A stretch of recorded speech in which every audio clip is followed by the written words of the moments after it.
the Mike Calta Show. It's 102.5 The Bone. Please go get Gerald Springer and bring him in the studio.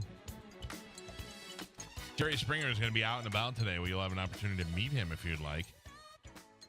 I think is he talking about his new TV show? Nobody gave me information. Oh, no? Let me look at Jerry Springer. Look at him. Look at him. There's a television icon right there. Must have been paying your rent. Yeah, we're doing pretty good over Somebody here. is. How are you, sir? I am fine. Thanks for having me. It is a I said this before, and I'm gonna before you got here. I said when he comes in, it's gonna be kind of weird to look at him because we're so used to looking at you on TV for all these years. Like now, when you're here, you're human and you're in front of me. But for these years, I already have this iconic image of what you look like. Yeah, and it's pretty depressing. Isn't it? Yeah. Do you think part of your charm is being as self-deprecating as you are? Well, I have reason to be self-deprecating. There's a lot of material there that I can be humble about. We had you on the phone one time. Yes. This is probably like 8 years ago or so. Yeah. And I said to you, Jerry, how long will you do your show? And you go, oh, God, I hope not much longer. Yeah. What a great response. Yeah, it's been, I guess, 27, 28 years, but I've let. That's a Carson run. Yeah. Well, I said I am gonna be retiring when I'm 104. Right. So that's it though. When I'm 104, That's it. You're done. Well, I'm done. Run this down. You're in politics first in Cincinnati, correct? Yeah, I started out as a lawyer, but I was working for Bobby Kennedy, and then What did you do for the Kennedy? Did you work for a campaign or for his the campaign? Campaign? And then How old are you at the time? 24. So you're gung ho. It's that changing time. Oh, I was long hair, the whole bit. Yeah. And I was at the time an anti-war protester, and I was active in the civil rights movement. So that's what got me into politics. Anyway, so I did that, and then when he died, I took the Ohio bar, and I started practicing law in Ohio, but I was still active politically, and so I was elected to the city council for 10 years, and then I was mayor of Cincinnati. Right. What a weird city. Yeah. What a weird city, because I tell you right now, in all the places I've been, it's the worst. I mean, everything shuts down at like 9 o'clock at night. I had to go to Kentucky to get something to eat after 11 o'clock. Yeah, not anymore. Oh, really? Yeah, not anymore. It's in the Over the Rhine area and the downtown area now. It's built up. Yeah, But it's a cool place. Also, their anti-pornography stuff, that's battles that they had. 1970s. Yeah, but I mean, like it had a run. It had a very conservative history. Which I would imagine you were there at that time, right? Yeah, I was the aberration because I was like the first Democratic mayor. Right. Up to then, it had been really very conservative, and the city was conservative. I think people voted for me just because they wanted to be able to keep their eye on me. Yeah. So they'd know where I was. They used to run a crawl on the 11 o'clock news. It's 11 o'clock. Do you know where your mayor is? Did when Bobby Kennedy was killed? Yeah. Were you like? Yeah, that was it. Because I was in college when John Kennedy was assassinated. Right. And the back-to-back, I don't know. I mean, we had our 9/11, but if we had two 9/11s and within a short amount of time, I don't know if we can handle that. It was staggering. It really was. It was like, and just 2 months earlier, they had killed Martin Luther King. Yeah. And so it was like, when people say these are difficult times now, and they are. Yeah. But compared to 1968, when our cities were burning, our brothers and sons and fathers were dying in Vietnam, and we had the assassinations of Medgar Evers, Martin Luther King, Bobby Kennedy. We wind up the riots in Chicago. Then we wind up electing Richard Nixon. Yeah. So it was like, wow, that was a capsule of all the difficult things that happened in the mid-century. Did you feel like I look at it now? I was born in '71. I look back at it now and I go, clearly the government was picking these people off. Like I definitely believe Bobby Kennedy. Sirhan still claims he has no knowledge of killing Bobby Kennedy. Like he's almost like a Manchurian effect. I just always assume that that's a government thing. No, I don't think so. Yeah. But I mean, I had all these rabble rousers. These people are disturbing the system. You got, Bobby. I mean, JFK was bad enough. Bobby getting in there would have been, taking on the mob. Like it's all these enemies, and it just seems to me it would have been easier to get rid of them. Yeah, but you never do. In other words, it's great for a movie, but in real life, knocking off one person doesn't mean that we won't continue to do whatever we're doing. Right. So, no, I think this was a deranged guy who was upset about the Middle East, and that's why he killed Bobby Kennedy. But I don't think it's any. We all want conspiracy theories because it makes us. It gives structure to our lives. There's an explanation. We can't live with the idea that there's just wackos out there that do horrible things. We have to always think there's this great plot. And not always. There's sometimes I look at things and it just seems like one day we're going to go, isn't that obvious? But I watched a documentary the other night on flat earthers. Those people are just insane. I mean, there's astronauts laughing at them. Like we've been out there, and then nobody has a real reason of why are they lying to us. Like, if you want to lie about killing a president because you don't want to know the government killed the president, why would we lie if the Earth was flat? We would just tell you, it's flat. Don't fall. Be careful. So anyway, so you're in Cincinnati, you're mayor. You leave office, and then when do you get into TV? Well, virtually the very next day, I was hired by. They had spoken to me earlier, the NBC affiliate in Cincinnati. If I would anchor their news. Right. And I wanted to do political commentary, but they wanted me to anchor, so we worked out a deal where I would do the news every night at 5:30, 6, and 11. But at the end of every newscast, I could do a 1 minute or 2 minute commentary. Oh, which is very rare for television. It really was. But back then, you had editorials or commentary, but it was always done by the station manager. Yeah, I remember seeing that as a kid. Yeah, but to have a news anchor do it, that was revolution or whatever. Was it because you would no longer deliver news impartially? Yeah, they had there was a good reason why that didn't happen, but that was the deal that was worked out, and I really worked hard at keeping the news separate from my personal view, which I saved for my commentary. So if I was talking about Ronald Reagan, for example, I wasn't raising my eyebrows like, whoa, So I worked. To read the script and keep going. And did you call that your final thought? Was that where that came from originally? That's where I didn't call it the final. It was just called commentary. Okay. Jerry's commentary. But then when 10 years later they gave me the talk show, they wanted to continue that because it had been pretty popular in Cincinnati. Yeah. And so that's where the final thought came. That's why I add that to the end of the show, because there's so much chaos in my show that and I let everyone else say what they want and do what they want during the show. But at the end, I just want to, at least for a minute, make clear where I stand on right, here. Just, I'm not endorsing what you just saw, right. But here's my view of how that might be dealt with. So okay, so when they bring you the idea of doing the talk show, like the TV, I was assigned to it. Really? Oh yeah. Phil, the company that owned the station where I did the news also owned Phil Donahue, Sally Jesse Raphael. They owned talk shows. So they knew. Phil was retiring, and we were pretty dominant in the ratings. So the CEO of the company came to me and said, Phil's retiring. We're starting another talk show. You're going to host it. So I was assigned to it as an employee, and they adjusted the salary and all that.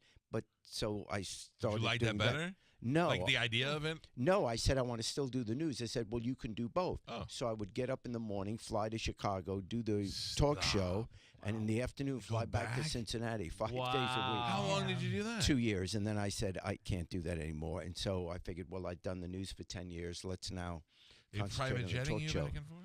No, it was United Airlines. So you had to actually go through security. Well, back then, this was pre-United. You still had it's a pain in the ass to get on a flight. Yeah, but they paid me handsome. Look, it's a great life. I will never complain with what I have gotten to do. So, so I did that, but then it was wearing me out, and so I decided to just concentrate on the talk show.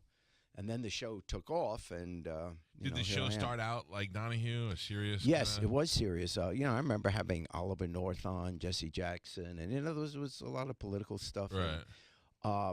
But at the time, there were 20 talk shows on the air, and this was early '90s. I'm trying to think of all. You won't even remember Jenny some of Jones, the names. Yes, Ricky Lake, yes, Gordon, somebody. Yeah, right. There was a fat English dude named Gordon. Yeah. Tempest Bledsoe wound up having one later on. After a while, they give everybody a show. Yeah, there were 20 talk shows, and every one of them, including mine, we all wanted to be like Oprah. Yeah.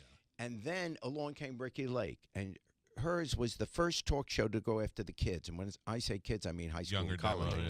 So I just thought, as a business model, why are we trying to be 1 out of 20 going after Oprah? Let's be 1 out of 2 and go after Ricky's audience, where we get a much larger piece of the pie. So the very next day, literally, was a one-day decision. From then on, we said only young people in the audience, young people on stage, young subject matter. Well, as you know, young people are much more open and wilder in their lifestyles. Yeah. So every once in a while, the show went crazy. Not every day, but every once in a while. Do you recall the first one that were like, we had Oliver North on last week, and now we got lesbian mother couples dating sons? Well, what I remember is the first fight. And we had no security, because whoever thought of having security at a talk show, yeah. And it was on the fight was about we had the Klan on, and white supremacists and black yes. folks. And this people before charged Geraldo? from the no, this was after Geraldo. Okay. This was about 93, or 94, and people ran up from the audience. And literally a riot broke out. Right. And the very next day, we got security. I honestly thought that's the end of the show. Yeah. You can't have a fight on national television, whatever. Then Universal bought us. And when for syndication. Yeah, and when Universal bought us, they said from now on you can only do crazy. Yeah. They were like, we true. discovered we got a gold right here. And that's it. That's how the show became. So now if you call us with a warm, uplifting story, we're not allowed to run it. Right. And the producers are given a list of other shows based on the subject matter, which show you send it to. But we're not allowed to run it. We have to always have something that's crazy. And who is picking that? Like, were you involved in that? Or No, I'm not allowed to know what the show's about. Oh, really? So I carry a card, but all the card has on it are the names of the guests. And then my job is to ask questions that you would ask sitting at home watching, and then make jokes. Yeah. But I'm never allowed to know the subject matter, which makes it more spontaneous, more authentic. I would. That would be my dream job, I think. Yeah, it's great. So you get it up there, but I remember the one show I often talk about is the guy who married his horse. Yeah. But they didn't. They don't tell me what's come. Okay, so here's what happened. This is the backstory. I'm out there, and the show started. That's why every segment I always open with, so what's going on? Right, right. So I said, here's Bob. Bob, what's going on? Bob is, I don't know if his name was Bob. I forget. But anyway. So you don't know. Bob's going to come on and he's going to tell you why he's there. Sitting on he's sitting in the chair on stage. Great. And I'm saying, Bob, what's going on? He says, well, I'm having trouble with the neighbors. Oh, okay, what's the problem? He says, I don't know. They don't like my wife. Well, what's wrong with your wife? It's nothing. She keeps to herself. She doesn't argue with them. She's not loud. The whole bit. Well, I'm thinking, as you would, this is kind of boring. Right. So I look at my card. The next guest is Pixel. Okay, well, let's meet your wife, Pixel. And out comes this horse. Now, if I hadn't told you what the name of the show was, if a horse comes out with no one on it, you think the wife has fallen off the horse. So I say, stop the cameras. Oh, my God, she's falling off the horse. Does somebody find out what's going on? The producer off stage is yelling at me. He says, no, that's his wife. Oh, my God. How great is that? Yeah. It's so good. That is there it is. Did you get to a point where you stopped questioning? Like, I'm sure first, 3 times you're like, okay, they got to be making fun of me now. They're bringing out the horses. This guy's wife. Did you get to a point where you go, yeah, this is it. This is the show? They apparently, the people on the show had sent the camera people there to his home. It was outside Branson, Missouri, about 20 miles out. And the hallways in his home were extra wide, so the horse could go up. I mean, the horse lived with him. Oh, my God. Oh, my God. Yeah, but we did a follow-up show. Did he make love to the horse? Well, that's so personal. Oh. I can't believe you shriek your responsibilities as a host didn't ask that question. Yeah, no, I did. I say, I think of the way I phrased it. Are you guys affectionate? Uh-huh. And but what's weird, and he said, what was interesting is every time I stood between Bob, who's sitting down in the chair, and the horse, who is off to my side, if I was in their line of sight, the horse would nudge me out of the way. Oh, so there really was a connection. Yeah. Now, was the guy blind? Is that why he's wearing those glasses? Carmen's showing I behind have. your foot. Oh, you have the video there. over so the you other- know oh, I'm you see telling the truth. There yeah. you go. Yeah, that's Pixel. Yeah, that's him. I was Oh just my wondering if he was gosh. blind because he had these big glasses on. So like, No, he probably thought no one would recognize Yeah, him. trying to hide his identity. Yeah. Holy. No one will know me now. So, ratings-wise, Yeah. how close do you get to? You got of the 20, they start dropping off. You got Donahue's out, Jesse Raffaella's out, Fat Gordon's out. Like you're down to only a couple of shows now. Yours is how are you doing? Yeah, ours is the longest running in history. Right. I mean, Well, Phil went 29 years. Phil Donahue had a good show. He was phenomenal. It was boring though. I remember as a kid, I would not watch. Well, Phil because it Donahue. wasn't for kids. Right, but then every once in a while he would have transvestites, and he would something that was so taboo in the 80s. Well, but the one thing the talk shows have done, including ours, is that we opened up, at least on television, America to the whole of America. Yeah. Mm-hmm. Because up until then, up until our show or about that time, all American television was upper middle class white. All of Right, it. right. And if you were an African American, for example, you were on one of the side networks. Unless you were a doctor living in the suburbs like Cosby. Right. But everything else, you didn't get that. It was always upper middle, whether it was Friends, Frasier, Seinfeld. It's always these well-scrubbed, Yeah. white-looking guys living in nice neighborhoods, etc. And then along came our show, and we saw a slice of America that is different than that model. Yeah. And it's even though the purpose of the show was entertainment, and that's all it ever was, a consequence of the show is that people started to see on television what they see on the streets every day. Yeah. I mean, no grown-up could watch our show and honestly believe they had never read about that or didn't know that existed or didn't have someone in their family that had a similar story Right. or that crazy uncle we have. I always say, which I mean, I have never met a human being who couldn't have been on our show. I'm not saying scandal. No, you find some. But there's some, in Right. everyone's life or in everyone's family, there's something that happened that's a little bit embarrassing, a little Yeah. bit different, a little bit whatever. So this business about, well, I'm glad I'm not them. Oh, get over yourself. You know. I love the Springer show. I don't like Steve's show, and I'm not asking. I'm not dogging it. It's for me. It's personal taste. It annoys me on a level that Dr. Phil annoys me. My wife watches it all the time, and I can't stand to hear the voice. And I like Steve. He's been on the show. He's a nice guy. I've hung out with him. But it's just, did that blow your mind that the former security guard for your show now has a long-running talk show? No, we produce it. Right. Yeah. And no, he's a good friend, and But I mean, I wanted him to have a show. But you did in the beginning. You were like, so we didn't have security. Now we have security. Now security has his own show, and it's successful. Oh, we pushed it, yeah. Well, just like Oprah begat Dr. Phil, Mm-hmm. I begat Steve. Right. And it was a painful birth. Next time I'm going to adopt. Is there any show But you he's a good friend. Yeah, and he's his a super wife, nice guy. his wife, by the way, he met his wife on our show. Oh, really? Because Rochelle was a producer on our show and became our executive producer. So she really was running my show. And then when we said Steve should have a show, she went with him, which is obviously a good thing. Dr. Phil, I don't think is bad. He has a lot of success, but the way he talks and drives me nuts, condescending. I'm telling you, and I hear Steve yelling at his guests sometimes, and I just walk by my bedroom, my hands on my ears. It just annoys the hell out of me.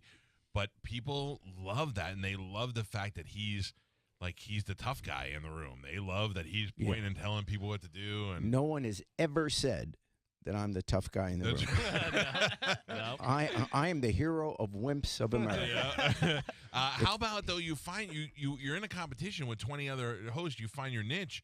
You had yours. How about Maury? Maury's like, I'm gonna try and do a real talk show, and then he's like, forget it. We'll just do paternity and opposite couples. Fat guy marries skinny woman. Tall guy marries short woman. That was all. That's all Maury's done. You find what works and you stick with it. Well, yeah, I think that's true of anything that's on television. Yeah. You find a niche, whether it's a serious show, whether whether it's a drama. Look at all those detective stories. Yeah. Or remember when I was a kid, Columbo. Yep. You know, there was a niche. Columbo was always in Yeah. in the rumpled jacket and didn't look like he knew what he was doing. Rumpled raincoat, didn't know what he was doing, and then he'd turn around just as he's walking out the door and say, "One more question." Yeah. You know who reminds me of Columbo? Everyone finds a Joe. niche, and if it works, that's what you stick with. Joe in our TV room reminds me of Columbo, except he never has the smart part. He's just always rumpled is all he is. Yeah. Yeah. Jerry Springer is here with us. You have an opportunity to meet Jerry today. They have a CW44 meet and greet. It's going to be happening on West Spruce Street from 11 to 1, 4202 West Spruce Street. You can go by and meet Jerry Springer, an icon of television. I mean, do you realize that, or are you? I'm a schlub that got lucky. I mean, let's be honest. However, schlubs don't last for that luck. Only lasts a I'm short a long-lasting time. schlub. Long-lasting schlub. That's what it's going to say on my tombstone. Long-lasting. Jerry Springer, long-lasting. But he didn't last too long, otherwise he wouldn't be here. We had Under my gravestone. We had Arsenio on the other day. Yes, he's a great guy. You're right. It really hasn't done a whole heck of a lot lately, but Arsenio is one of those folks that's an icon of television. I mean, Sure. He did stuff before anybody else did it, and that's kind of. And he had to break barriers, and much sure. tougher than me. I mean, I didn't have it tough at all. You know, I hats off to him. It's an incredibly tough business that resists, until very recently. And maybe there's even still resistance, but certainly when he was breaking through, resistance to people of color, particularly late night, and what he was going against, and edgy, right, going against Middle America, or at least the image of what we have of Middle America.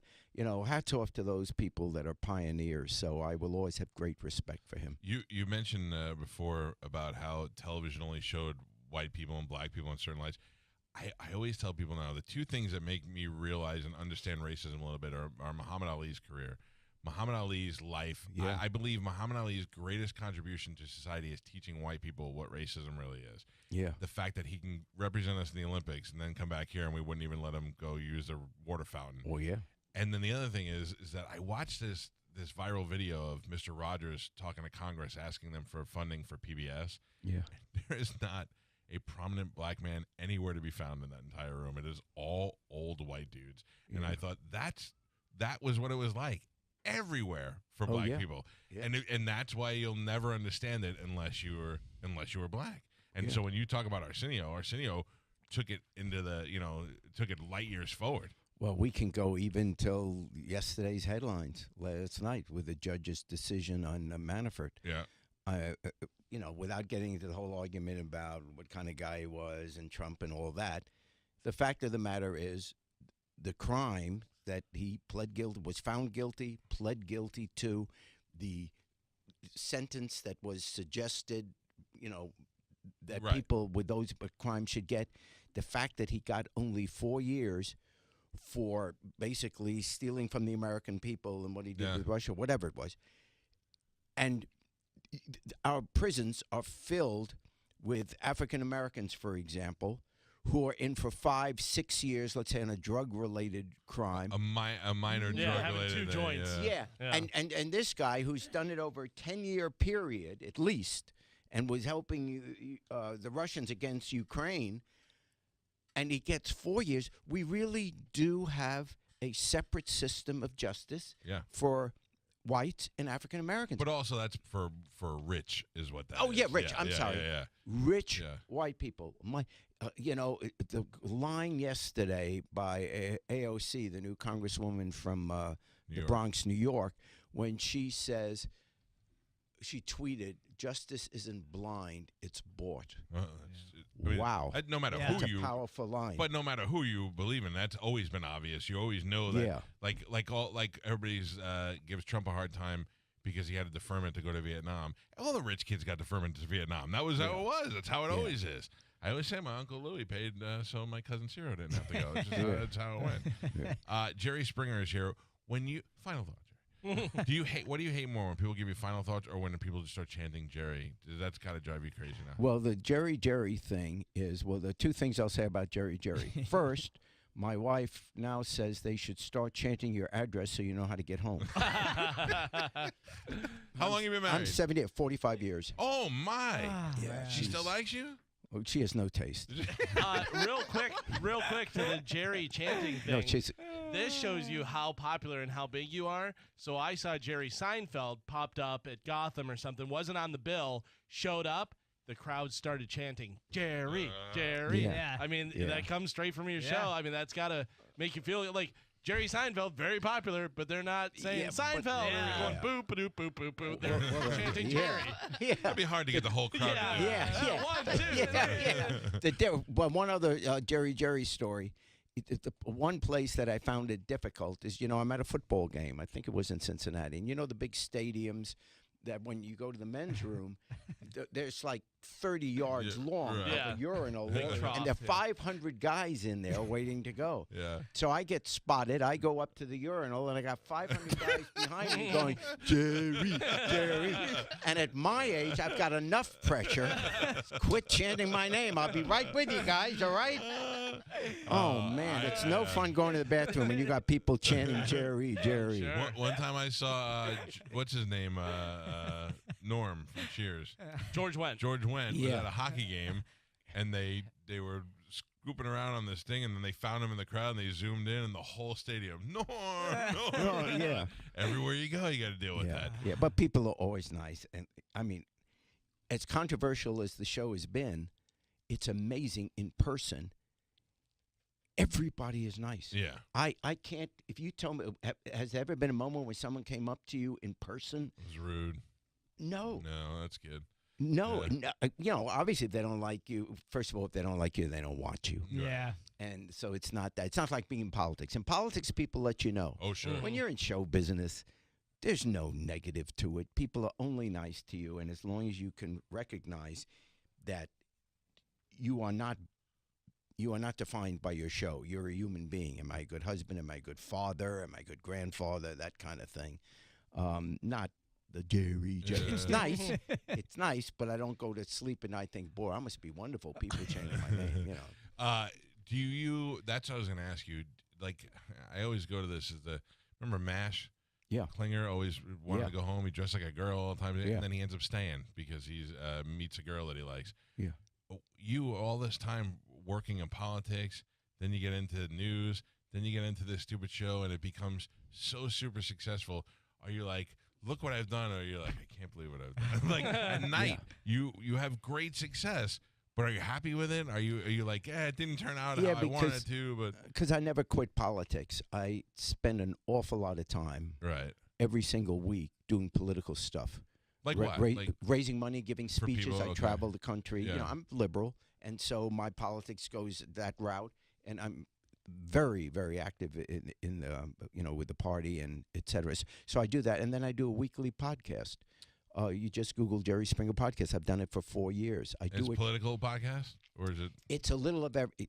It is 10 minutes of comedy, 10 minutes of a political rant, and 10 minutes of folk or bluegrass music.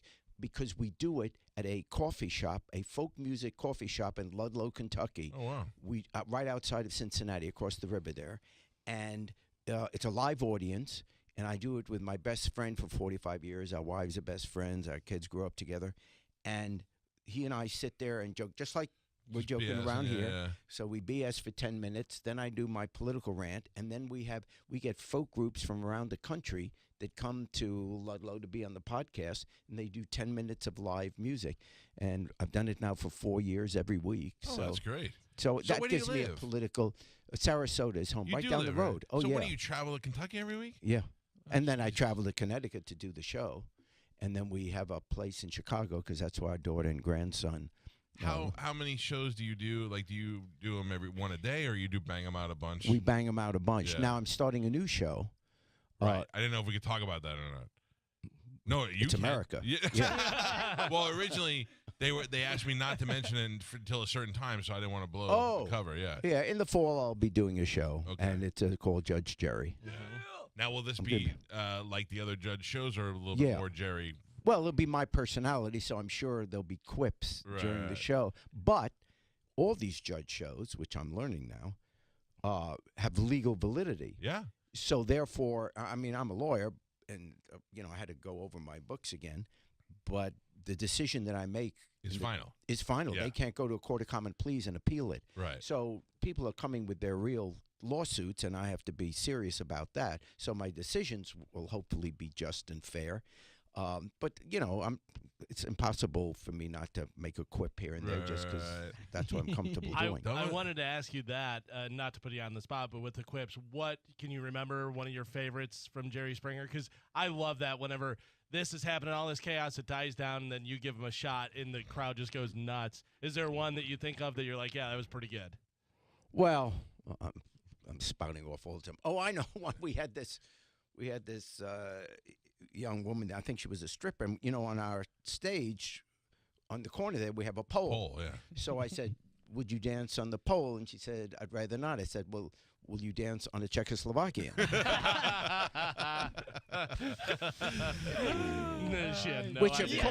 Which of course, after I said it, even though people laughed, I realized made no sense because there's no Czechoslovakia anymore. There's the Czech Republic. Right. But Oh, you blew her mind. There. Yeah. She didn't know the joke in the first place. Yeah. But then who's going to dance on a Republican? I like the Jerry Springer movie. Yeah. Oh, Ringmaster. Yeah. I mean, that seemed like, but it was like 21 years old. Well, nice and silly and funny, and it was fun to make. Yeah, it was one of those you're like, oh, a movie, and then you watch, you're like, oh, it was way better than I thought it was going to be. Still haven't seen MacGruber though, but I've seen it already. How dare you? All right, well, Judge Jerry is going to be coming out. You've got the Jerry Springer Show weekdays on CW 44 from 2 to 4 p.m. Right, yeah, they run it 2 hours in a row. Yeah, well, this is Florida. This is where most of these people come from. Yeah. You know how many people over the years I've met that have been on the show? Well, let me tell you why that happens. Think about it.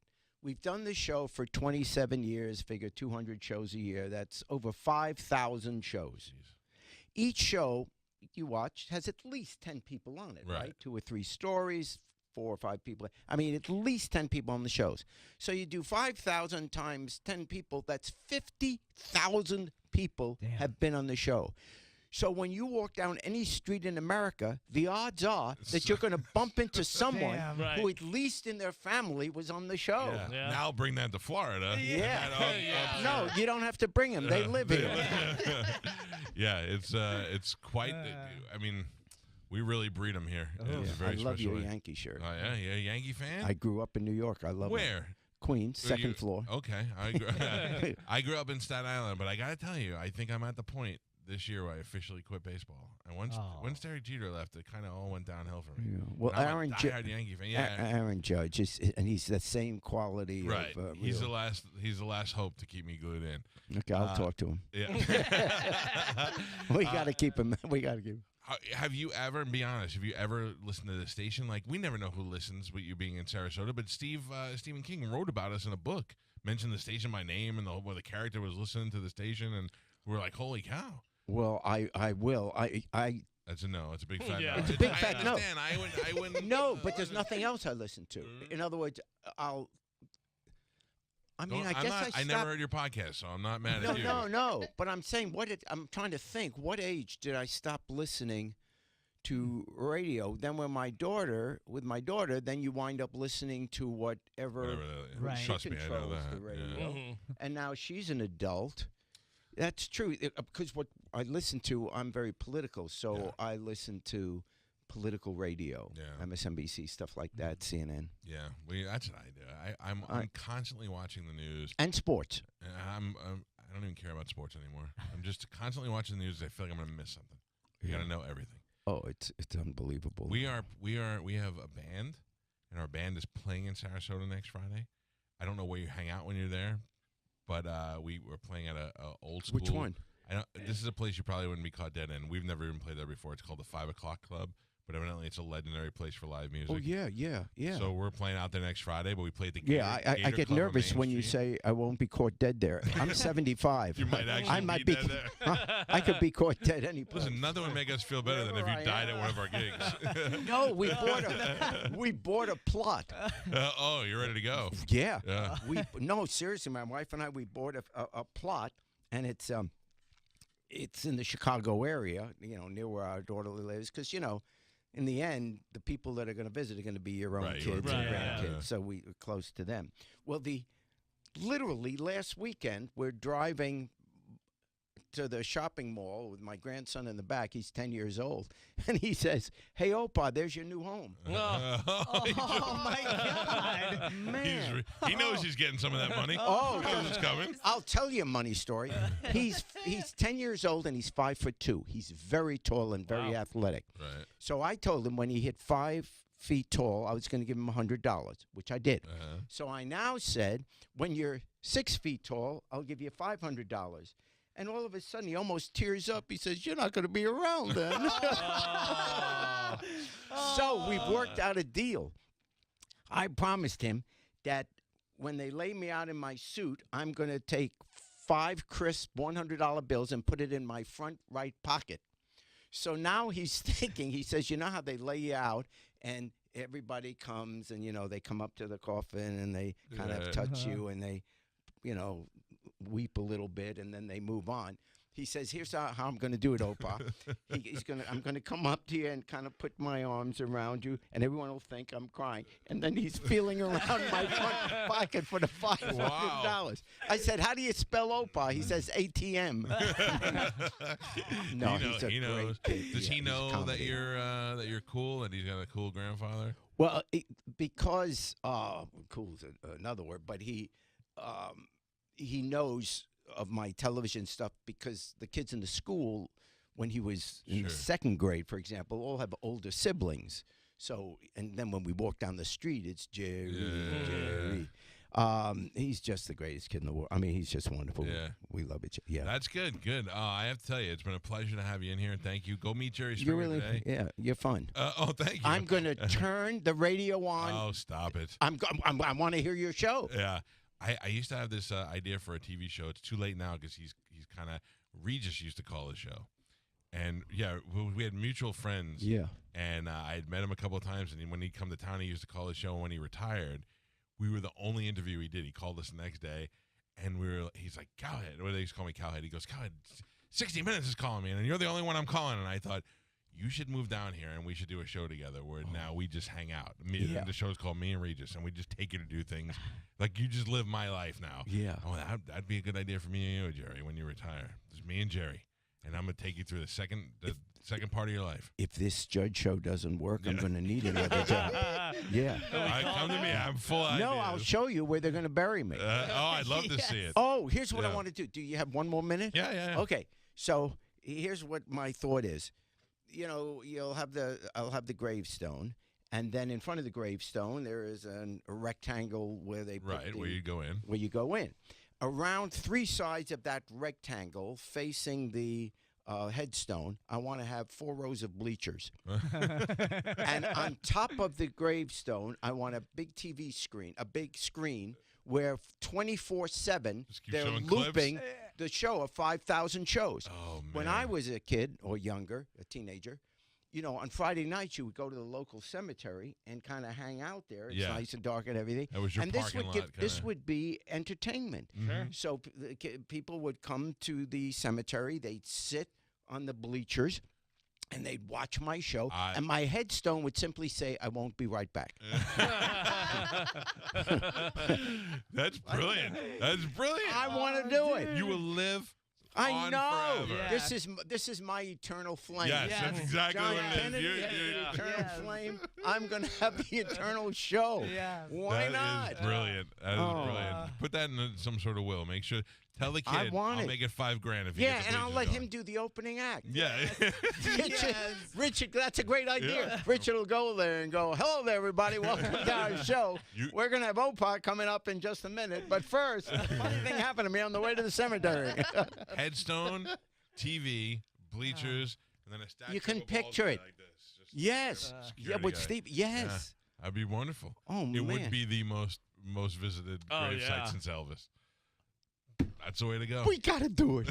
Oh, I'm so excited. All right, I'm change the gonna be name. eternal. I changed the name of the show. It's called Planning Jerry's Death. Yeah. And I'll help you. I'll follow. Oh, you'll have a everything lot of through. suggestions. Yeah. Go meet Jerry Springer today, 4202 West Spruce Street. And, of course, you go from 11 to 1, you can watch the Jerry Springer Show weekdays on CW 44 from 2 to 4 p.m. Pleasure to meet you, sir. Yeah, We'll you're take cool. a quick thank you. We'll take a quick break. It's the Mike Calta Show. The Mike Calta Show on 102.5 The Bone.